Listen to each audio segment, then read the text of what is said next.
మేడ్చల్ జిల్లా బోడుపల్లిలోని శ్రీ అన్నపూర్ణాదేవి సహిత విశ్వనాథ స్వామి విగ్రహ ప్రతిష్టాపన కార్యక్రమంలో మంత్రి కోమటిరెడ్డి వెంకటరెడ్డి, ఎమ్మెల్యే బీర్ల ఐలయ్య పాల్గొన్నారు. ఈ సందర్భంగా మంత్రి కీలక వ్యాఖ్యలు చేశారు. కాశీ విశ్వనాథ ఆలయాలు తక్కువ సంఖ్యలో ఉన్నాయి. ప్రతి ఒక్కరూ ఆ పరమేశ్వరుడిని దర్శించుకునే సౌకర్యం కల్పిస్తున్నామన్నారు. ఈ ఆలయ నిర్మాణ దాతలకు స్వామివారి ఆశీస్సులు ఉండాలని కోరుకుంటున్నారన్నారు. ఎన్నో ఏళ్లుగా పూర్తిగాని గట్కేసర్ ఫ్లైఓవర్ పనులు ప్రారంభమయ్యాయన్నారు. 10 ఏళ్లుగా పూర్తిగాని సొంతింటి కలను తమ హయాంలో పూర్తి చేసినట్లు పేర్కొన్నారు. కాశీ విశ్వనాథుడి ఆశీస్సులు ప్రజలపై, రాష్ట్ర ముఖ్యమంత్రిపై, మంత్రివర్గంపై ఉండాలని కోరినట్లు తెలిపారు.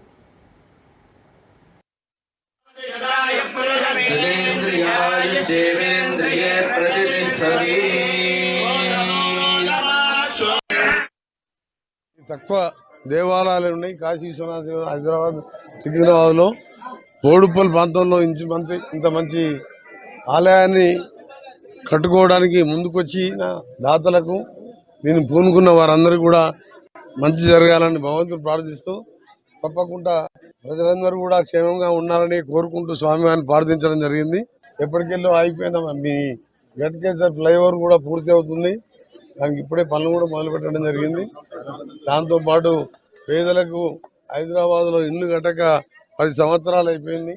అలాంటి వారికి సొంత జాగా ఉన్న వారికి ఇల్లు కట్టించే కార్యక్రమం కానీ ఇంకా ఎన్నో చేసే కార్యక్రమాలకు మా ప్రభుత్వానికి, ప్రజాపాలనకు ఆ స్వామివారు మాకు ధైర్యాన్ని ఇవ్వాలని మా ముఖ్యమంత్రి గారికి, మా క్యాబినెట్ మంత్రులకు, మా ప్రభుత్వానికి